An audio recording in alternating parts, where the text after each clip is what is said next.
রহনপুর চাঁপাইনবাবগঞ্জের এক প্রাচীন জনপদ, দিনে শান্ত, রাতে রহস্যয় ঢাকা। এই মাটিতে শত শত বছর ধরে ঘুমিয়ে আছে এক নিদর্শন অষ্টভুজী সমাধিসৌধ।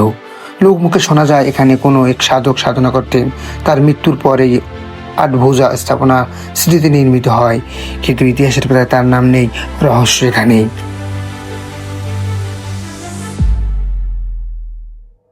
রহনপুরের প্রেক্ষাপট চাঁপাইনবাবগঞ্জ জেলা বাংলার সুলতানি আমলের এক গুরুত্বপূর্ণ অঞ্চল। এখানে ছিল গৌড় রাজ্যের প্রভাব, বাণিজ্যের রুট আর ধর্মীয় ও সাংস্কৃতিক কেন্দ্র।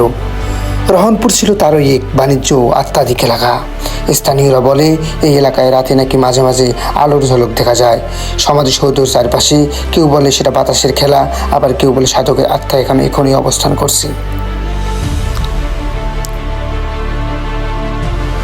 অষ্টভুজী শব্দের মানে আটভুজা, অর্থাৎ আট কোণা বা আট দিক বিশিষ্ট এক অদ্ভুত স্থাপনা। বাংলার সুলতানি আমলে এই ধরনের স্থাপত্য ছিল এক অনন্য রীতি। ইট, চুন, সুরকি আর ক্যালসিয়াম মিশ্রণ দিয়ে তৈরি এই স্থাপনাটি আজও সময়ের সাক্ষী হয়ে দাঁড়িয়ে আছে। ভেতরে ঢুকলেই ঠান্ডা একটা বাতাস লাগে, মুখে মনে হয় যেন দেওয়ালগুলি এখনো ফিসফিস করে বলছে, আমি শতাব্দী পেরিয়ে এসেছি।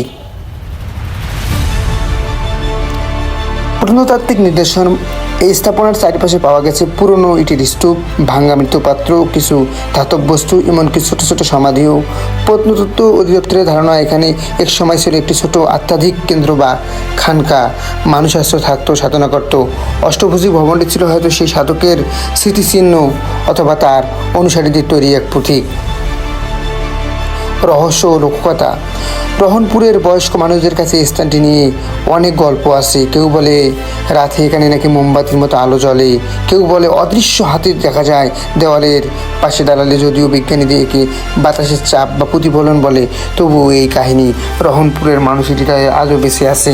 রাতে রহনপুর মানে এক অজানা অনুভূতি, ভয় আর আকর্ষণ মিলেমিশে এক রহস্যময় আবহাওয়া। ইতিহাসের পুনরাবিষ্কার।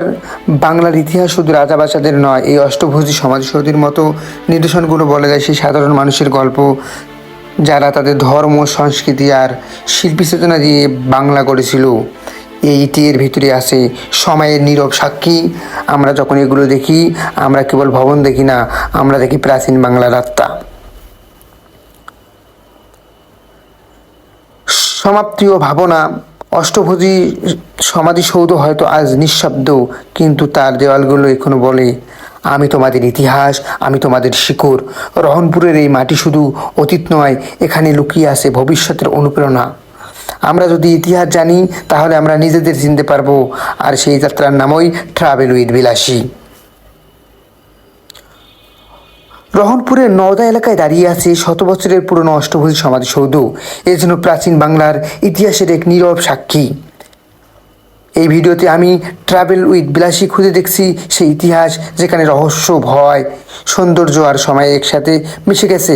স্থান রহনপুর, চাঁপাইনবাবগঞ্জ। এখানকার ইতিহাস, ঐতিহ্য আমাদেরকে জাগ্রত করে কাল্পনিকতার এক আধার এবং আচ্ছন্ন।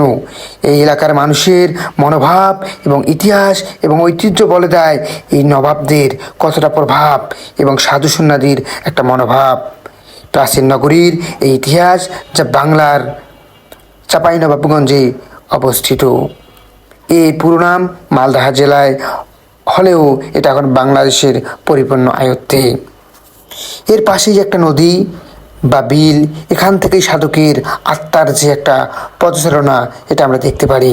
চাঁপাইনবাবগঞ্জের সেই বিখ্যাত জায়গা থেকে আমি ট্রাভেল উইথ বিলাসী। বাংলার ইতিহাস শুধু রাজা বাদশার নয়, এখানে রাজাকার বা রাজাদের যে একটা সৌন্দর্যপূর্ণ মিলবন্ধন, তারই মূর্ত প্রতীক। আমরা দাঁড়িয়ে আছি চাঁপাইনবাবগঞ্জের রহনপুরের সেই স্মৃতিসৌধতে বা অষ্টভুজীতে।